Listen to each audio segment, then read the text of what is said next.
Sud Radio, les vraies voix qui font bouger la France. 19h-20h, les vraies voix de l'emploi. Jérôme Laverny. Retour des vraies voix de l'emploi avec Jérôme Laverny comme tous les mardis. Et désormais, peut-on imaginer des formations sur mesure? Nous sommes en compagnie de Jean-Baptiste Morin, directeur général de l'INFA, la fondation INFA, qui est la première fondation reconnue d'utilité publique dédiée à la formation professionnelle. Quels sont ses domaines de compétences? Bonsoir tout d'abord. Bonsoir à tous. Bonsoir, bienvenue. Quels sont vos domaines de compétences à l'INFA? Alors, on a plusieurs domaines de compétences. On est une fondation qui a été créée maintenant il y a 75 ans, donc qui a eu le temps de... Vous ne les faites pas. Hein. C'est gentil, je prends. Donc, il y a eu le temps de, j'allais dire, de grossir et d'avoir diverses compétences. On intervient sur tous les champs de la formation professionnelle. Tout à l'heure, j'ai entendu parler beaucoup de reconversion, de bilan de compétences. Donc, c'est des choses que l'on fait, mais on fait aussi beaucoup d'accompagnement et d'insertion, c'est-à-dire qu'on travaille avec des publics qui sont très éloignés de l'emploi, que l'on réinsère et sur lesquels on travaille ensuite sur des métiers, de la professionnalisation. Et là, on va être sur des secteurs en tension, notamment le sanitaire, le social, le tourisme et l'hôtellerie-restauration. Alors, le Conseil d'analyse économique propose de mettre Pôle emploi en concurrence pour aider les entreprises à faire face à leurs besoins de main-d'œuvre. Vous confirmez que c'est important, ça ? Justement, qui est à côté de Pôle emploi, d'autres entreprises, opérateurs qui finalement qui stimulent ou dynamisent l'emploi, pardon. Oui, je crois que actuellement avec la pénurie du recrutement, tout est bon à prendre. Après, je crois qu'il y a un réel sujet aussi de par les métiers, de par les gestes professionnels, de par les parcours professionnels. Vous avez parlé précédemment de sens, de plus-value. Je crois que les sujets sont là.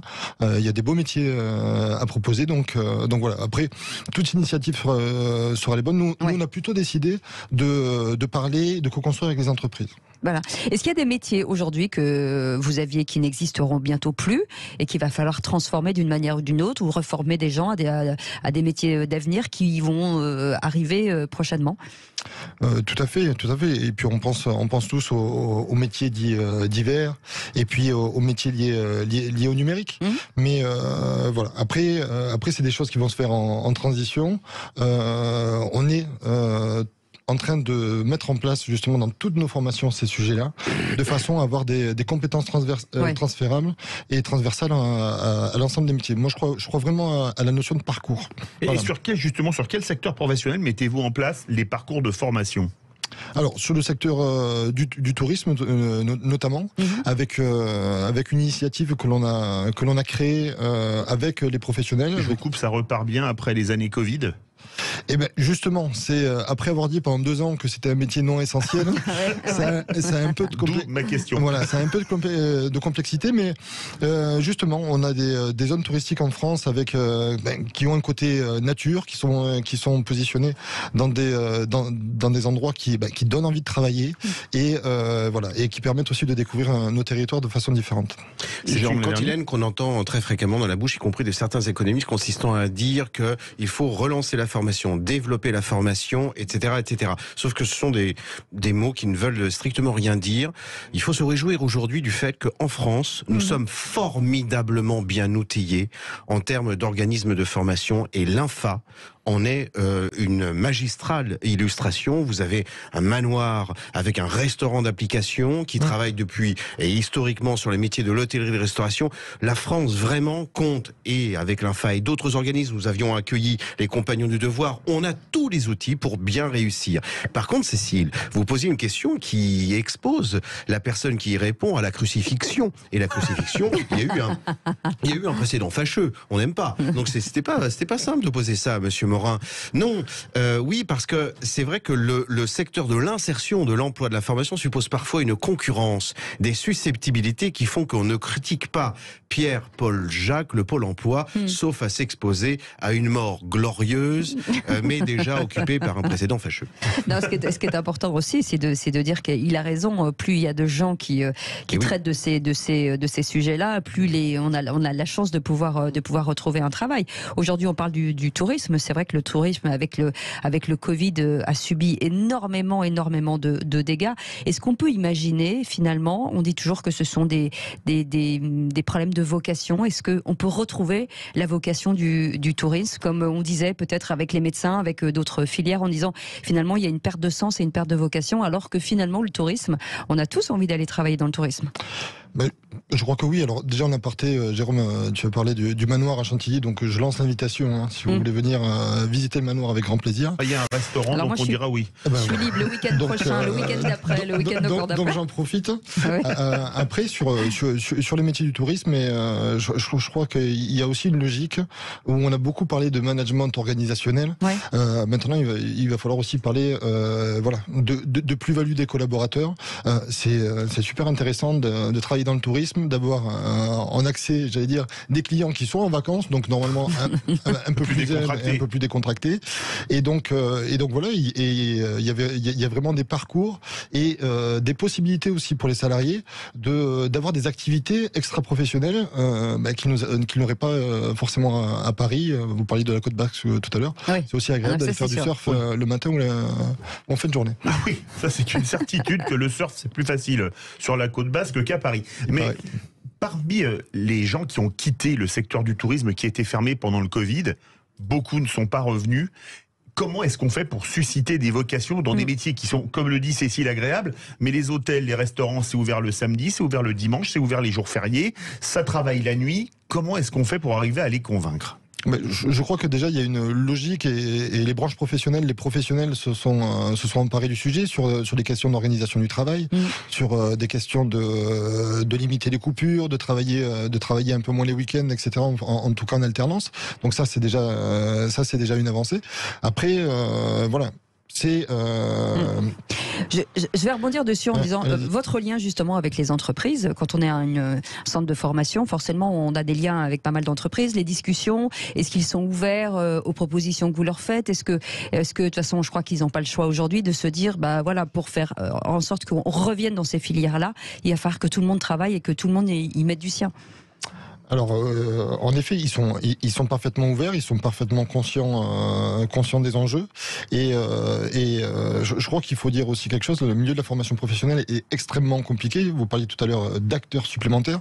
Je crois qu'on n'est pas assez à expliquer à l'ensemble des partenaires et des membres qui sont sur le sujet. Finalement, comment ça fonctionne. Il y a beaucoup d'aides ou beaucoup de dispositifs qui ne sont connus de personne. Donc actuellement, on travaille beaucoup là-dessus. Et puis, on travaille également sur les rythmes de formation, c'est-à-dire que voilà, comment on prend en compte l'activité de l'entreprise et j'allais dire les temps faibles pour pouvoir former et préparer les futurs salariés. On est toujours étonné, Jérôme Laverny, peut-être de découvrir des métiers. On a l'impression qu'il y a plein de métiers qui existent dont on ne connaît pas l'existence. Et c'est ça aussi peut-être, c'est de montrer aussi la pluralité, je vous le dirai demain, pluralité des métiers et de montrer l'éventail de tous ces métiers du tourisme, par exemple. Magistrale à illustration de ce que l'on disait déjà, parce que nous sommes dans la meilleure émission sur l'emploi il y a quelques semaines, de la nécessité impérieuse de repenser, et déjà de penser l'orientation. Si déjà on commençait par la pensée, ce serait déjà bien. Et pour répondre à l'interrogation aussi de Philippe, qui disait mais comment on convainc des gens à revenir, justement du point de vue de l'orientation, il s'agira peut-être de dire à des jeunes et des moins jeunes, mais un passage dans l'hôtellerie et la restauration, ce n'est pas un passage à vie, vous ne signez pas à vie, mais clairement, lorsque vous avez fait la démonstration d'être dans la capacité de pouvoir accueillir avec cordialité, convivialité, une clientèle dans un hôtel quel qu'il soit, c'est que vous avez cette capacité, cette empathie qui va vous permettre demain d'être un commercial. En somme donc de considérer que une étape est une étape qui permet de progresser ailleurs. Vous voyez bien, aujourd'hui et ce soir, Cécile et moi-même sommes policiers et on le restera pas. Absolument. Moi aussi, si vous changez. Justement, ces métiers du service en général, il a raison, c'est peut-être une très bonne marche pour aller ensuite en entreprise, parce qu'on a eu forcément un lien avec le public, il a fallu gérer des crises, il a fallu gérer des problèmes. Effectivement, pour son apprentissage, c'est peut-être qu'il y a de mieux aussi. Exactement, je pense qu'on ne le dit pas assez. C'est-à-dire que le métier de serveur, ça demande de l'analyse, ça demande du travail en équipe, d'être coordonné avec la cuisine. De la rigueur. Exactement. Et donc, il y a aussi un aspect commercial. Et demain, ça peut faire un très bon directeur d'établissement. C'est la même chose, j'allais dire, en village vacances. Un animateur qui qui a des Chef compétences. De village, mon rêve. Exactement, prise de parole en public, etc. Donc, il y a plein de compétences transférables comme ça qu'il faut travailler et valoriser dans des parcours différents. Pour illustrer illustrer concrètement le propos. Un jeune qui veut faire une alternance en profession immobilière ayant 18 ans doit bien avoir conscience qu'on n'achète pas et on ne loue pas une maison qui est visitée par un jeune de 18 ans. Voilà, c'est comme ça, il y a un critère de confiance. Or, il se trouve qu'on connaît plusieurs personnes ayant été serveurs et serveuses qui se sont vus recueillir des propositions d'emploi en tant qu'agent immobilier. Ce qui prouve bien que parfois c'est un marchepied. Et ça permet, du point de vue de l'orientation, d'étendre le champ des possibles. Je fais serveur dans l'hôtellerie, mais voilà, comme une étape, comme une expérience, comme la possibilité peut-être de connaître un lieu absolument magnifique, et puis d'avoir un contact avec la clientèle qui va me permettre demain d'appréhender avec beaucoup plus de facilité un contact commercial peut-être, ou un contact journalistique, j'en sais rien. Pour aller dans ce que vous dites avant de passer à la pub, il y a beaucoup de restaurants à Paris qui sont des endroits forcément ou un peu luxueux, ou un peu festifs, ou très connus, où les gens se battent pour aller travailler parce qu'ils savent, ils vont apprendre des choses, ils vont rencontrer des gens, se créer un réseau, et ils pourront effectivement avoir gravi cette marche et faire quelque chose d'autre après. En tout cas, vous restez avec nous, on revient dans un instant. Les vraies voix avec Jérôme Laverny. Oui, je sais que vous avez envie de parler, Jérôme. On va vous laisser parler, je vous promets, je vous promets. Gardez bien en tête ce que vous avez à dire, parce que c'est pas fini. On est ensemble jusqu'à 20h, les vraies voix de l'emploi. Vous voulez nous en parler, 0826 300 300. Tiens, vous êtes peut-être, vous êtes en train de servir ce soir, vous nous écoutez, posez votre tablier, appelez-nous 0826 300 300 pour partager votre quotidien avec nous. À tout de suite. Et nous, on adore l'emploi, Jérôme Laverny. Oui, tout à fait. Et alors là, attention, dans la dernière partie de cette émission, c'est une pépite qu'on va découvrir. On parle de moi ? parlait... Je n'osais pas le dire, alors tout de suite. En réalité, une innovation. On parlait d'organismes de formation qui font des choses formidables. On a l'INFA aujourd'hui. Alors, il s'agit de le démontrer. Il ne s'agit pas simplement de lancer comme ça des incantations. Mais là, pour le coup, une innovation qui vient exactement dans ce que l'on décrivait, en adéquation parfaite avec la demande des entreprises, les aspirations des gens, et qui répond aussi d'une autre façon à votre interrogation, Philippe. Et pourquoi et comment on peut convaincre quelqu'un de revenir ou de venir sur les métiers du tourisme et de l'hôtellerie? Mais plus de secrets, allons-y, découvrons cette petite pépite. Juste avant, on est toujours avec Jean-Baptiste Morin, directeur général de l'INFA, la fondation l'INFA, je rappelle, la première fondation reconnue d'utilité publique dédiée à la formation professionnelle dans des domaines de compétences tels que le tourisme, par exemple. Et avec nous, Jean-Christophe Vaux. Bonsoir. Bonsoir. Bonsoir. Vous êtes directeur du village Club et Spa Cap France Théroux. Oui, tout à fait. Voilà, et vous avez mis en place un dispositif, le village école. Expliquez-nous. Au niveau des villages Cap France, nous sommes issus du monde associatif, répartis sur l'ensemble du territoire, mer, montagne, campagne, et nous avions des difficultés de former ou de trouver, disons, notre personnel. Donc on a fait appel à l'INFA pour préparer nos personnels à la saison, et on s'est posé la question comment le faire, et on a trouvé que le système de l'apprentissage était idéal pour cela, et on s'est rapproché de l'INFA qui nous a permis de caler à la fois la partie formation avant la saison et de pouvoir enchaîner ensuite pendant la saison. C'est-à-dire qu'ils sont en formation pendant quelques semaines sur différents métiers, comme le métier de réception, animation, cuisine, service. Et quand ils ont effectué cette pré-formation, ils viennent en activité concrètement sur le terrain dans nos établissements, et en la fin de la saison, et bien après, ils repartent à l'INFA pour finir concrètement leur formation.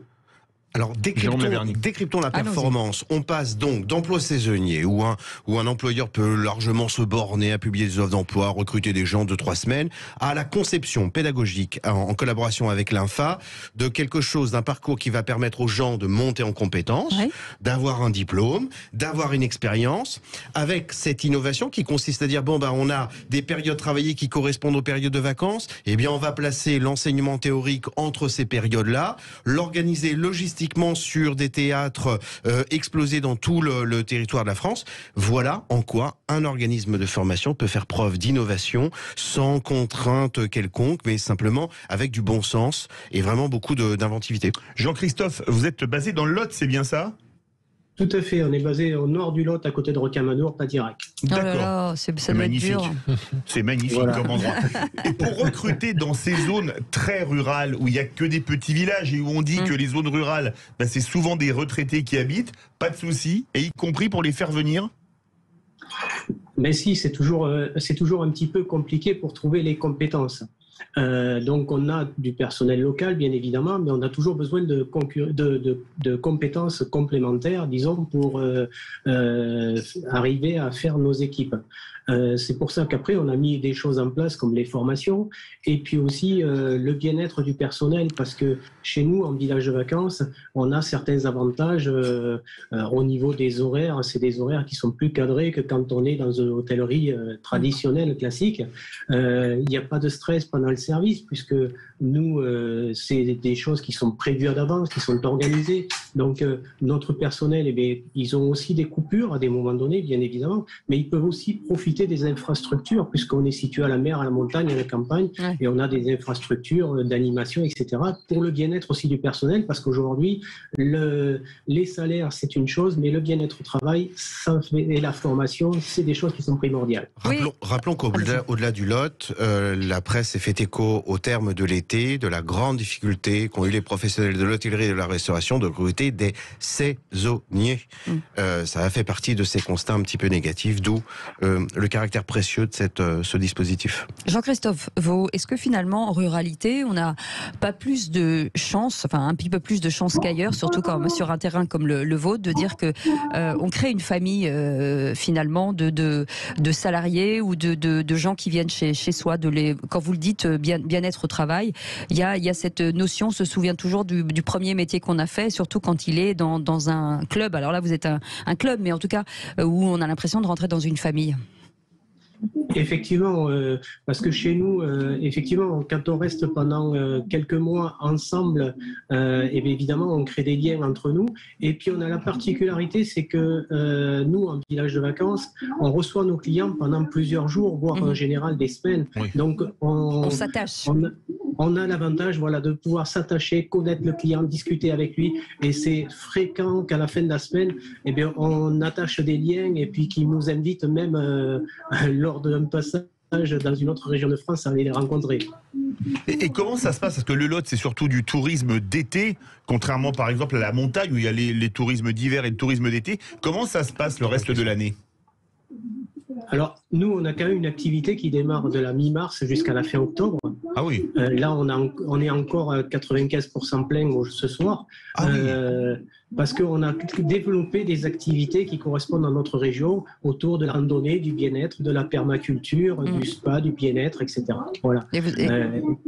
On s'est diversifié dans ce qu'on sait faire, dans les choses locales, et on a aussi développé des labels autour de l'animation et des labels autour de la restauration qui nous permettent aussi de dynamiser ça et d'intéresser du personnel à venir nous voir, puisqu'on a un label qui s'appelle les 4 saisons, où on s'engage à servir 80% de produits frais locaux et de saison. Donc on crée des animations autour de ça avec des partenaires locaux, bien évidemment. Et puis, ça permet de motiver notre personnel, parce que quand on cherche du personnel de cuisine aujourd'hui, ils ont des offres partout. Mais nous, on peut dire qu'on s'engage à servir 80% de produits frais, de travailler avec des produits locaux, etc. Et les gens qui veulent aujourd'hui se reconvertir dans les métiers de la restauration, c'est des gens souvent qui ont l'amour et la passion, qui veulent découvrir quelque chose et pas aller ouvrir des boîtes de conserve comme on peut s'imaginer quelquefois en restauration. En tout cas, là, on me dit que vous êtes complet jusqu'en 2035 avec ce que vous venez de dire. Jean-Baptiste Morin, vous êtes directeur général de l'INFA. Le rôle de l'entreprise, ce qu'on entend là, ce que dit Monsieur Vaux, le rôle de l'entreprise, le parler, l'échange, la façon de vendre aussi son entreprise est importante, parce qu'on parle toujours des gens en disant qu'ils n'ont pas très envie, mais il faut leur donner envie aussi à toutes ces personnalités de venir travailler chez soi. C'est exactement ça. C'est pour ça que le dispositif, on l'a pas fait dans une école. école, on l'a pas fait dans un établissement scolaire, on l'a fait directement dans les villages vacances. Donc ça permet d'avoir une concrétisation directe du monde professionnel, de croiser aussi des clients, de croiser aussi le personnel du village, et ça permet aussi de réunir le triptyque formation, hébergement, restauration. C'est-à-dire que nos apprentis, voilà, quand ils arrivent en formation, ils ont ces services-là qui sont disponibles. Il y a 2 villages-écoles, un à Valoir en Savoie pour la saison d'hiver forcément, et un village-école aussi en Vendée, à Saint-Jean-de-Mont. Ce sont des établissements Cap France. Donc voilà, nous on est très contents d'avoir mis en place ce partenariat, parce qu'il y a un vrai sujet sur les saisonniers, Jérôme en parlait. Et donc nous on est là aussi pour valoriser ces métiers. Et d'ailleurs, moi je vous invite à aller voir sur notre site internet. On a fait des tournages cet été de 6 métiers qui se déroulent en village vacances, où les acteurs du jour sont des personnes dont c'est le métier, et qui expliquent très bien finement ce qu'est leur métier et ce qu'est leur réalité, parce que voilà, il y a des saisons qui sont plus longues que ce qu'on peut imaginer. Oui. Il y a des parcours de vie qui sont beaucoup plus larges que ce qu'on imagine. Je vais y arriver. Ouais, mais je sais, c'est l'émotion de nous voir. Merci beaucoup Jean-Baptiste Morin d'avoir été avec nous, directeur général de l'INFA. Merci beaucoup Jean-Christophe Vaux. Ça vous dirait d'aller faire la plonge en maillot avec moi, Philippe David? Avec grand plaisir, tout le lot, j'adore, c'est mon département natal. Oui, n'oubliez pas de le mettre, c'est tout ce qu'on vous demande. Merci Jérôme Laverny d'avoir été avec nous. Merci beaucoup pour tous ces bons conseils. Et qu'est-ce qu'il y a, Jérôme? Qu'est-ce qu'il y a? Je n'en pense pas moins. Je vous dis à la semaine prochaine. Voilà. Je vous dirai la semaine prochaine. Allez, dans un instant, le Loft Music avec Anthony Cavana. C'est Yvan Cujus. Très québécois, puisque hier il avait Linda Lemay. Ah bah dis donc. Absolument. Il ne serait pas parti au Canada, lui, ça ne m'étonnerait pas. On vous retrouve demain à 17h avec Philippe David, s'il peut en placer une. Et on vous souhaite une belle soirée sur Sud Radio. Salut. Mais tout de suite, conseil de famille avec Stéphane.